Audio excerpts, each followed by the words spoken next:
remarque que les gens font de beaux discours à la télé. Non, les jeunes, au cas de retourner à la terre, bon, ils ne sont pas courageux. Je dis, je préfère ne pas être courageux parce que c'est la bêtise humaine, en fait. Tous ceux qui sont là, autant qu'ils sont, même s'ils n'ont pas peut-être le doctorat, ils savent aujourd'hui utiliser ce qu'on appelle un smartphone. Ils savent utiliser une technologie. Mais tu ne peux pas permettre, tu ne peux pas demander à quelqu'un qui est allé à l'école, qui a peut-être dépassé le niveau bac, de faire le tour à la terre avec les moyens rudimentaires. C'est impossible. Moi, j'ai des amis qui sont américains, qui à 19 ans déjà, j'ai à lui sur 2500 hectares de pommes. Pourquoi? Parce que là-bas, les États sont tellement normaux que quelqu'un qui veut faire de l'agriculture peut le faire avec la technologie qu'il faut, avec tout ce qu'il y a comme moyen, et puis c'est quoi? Donc on ne peut pas permettre aujourd'hui à la jeunesse, alors parce qu'on est désespéré, de leur dire allez-y, prendre la tabac ou la machette. Alors d'ailleurs, depuis qu'on utilise ces rudiments-là, en quoi est-ce que ça a développé notre agriculture? Rien. Vous utilisez la machette, vous utilisez la tabac, à quoi ça a développé? Nous ne sommes pas développés. C'est pourquoi en réalité, ce qu'il nous faut en Afrique, en général et en Côte d'Ivoire particulièrement, c'est la révolution. Et cette révolution doit commencer par la souveraineté. C'est-à-dire être libre de dire que ça, c'est ça qui est bon pour nous.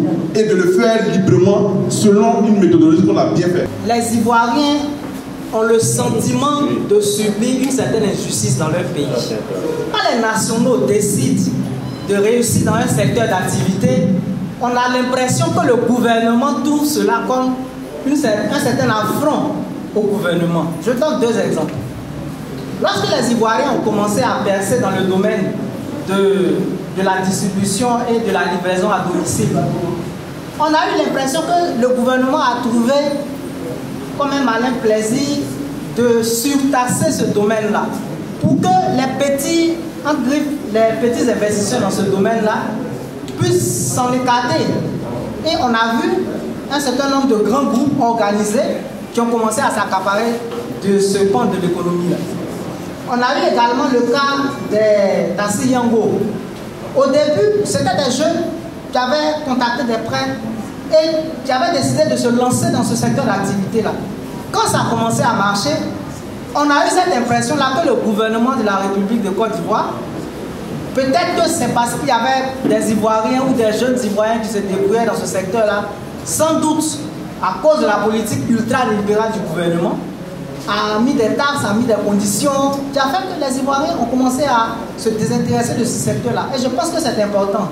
La solution à la pauvreté des parents pour permettre à leurs enfants d'aller à l'école. Je pense que le président Laurent Gbagbo lui-même a donné cette solution-là à son assistant au pouvoir. Je fais partie d'une génération qui a reçu gratuitement les cahiers et les livres. On a reçu ces ouvrages-là qui a permis à beaucoup de nos amis dont les parents n'avaient pas les moyens forcément pour acheter ces ouvrages-là, de continuer l'école, parce que c'est quand même une part économique importante dans l'éducation de l'enfant. L'école ne fait plus rêver. Aujourd'hui, lorsqu'on voit le phénomène des docteurs, du collectif des docteurs non recrutés, on minimise ce phénomène-là. Mais quand on voit les docteurs non recrutés en train de manifester, ça a une influence sur toute la jeunesse ivoirienne. Parce qu'aujourd'hui, ça ne sert plus à rien. Les préoccupations, ils en ont exprimé.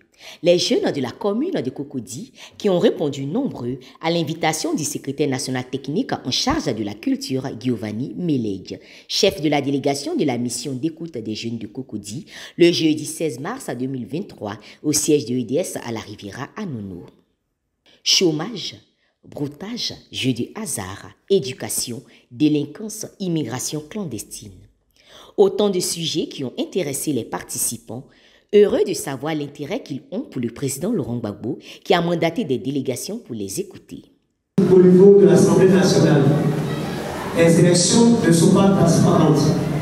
Quand on voit même le déroulement des élections, nous, en tant que jeunes, on ne peut pas s'engager même dans la politique. Parce que d'abord, la violence va s'ouvrir. Donc, tant qu'il y aura la violence en politique, nous, en tant que jeunes, on va faire la politique. Et c'est normal, c'est pourquoi je vois ce climat être un climat vraiment lugubre. Maintenant, pour revenir à nous qui avons perdu l'espoir dans la politique, comme le dit Laurent Gbagbo, c'est la démocratie. Parce que Laurent Gbagbo disait que tellement on a plusieurs ethnies, la seule chose qui pourrait nous consolider, c'est la démocratie. Parce que le PD a son système de fonctionnement. Les prières à une manière. Donc si on n'a pas pris la démocratie, si chacun doit introduire le fonctionnement, c'est que son régime villageois, dans le fonctionnement étatique des choses, on ne peut pas s'en sortir.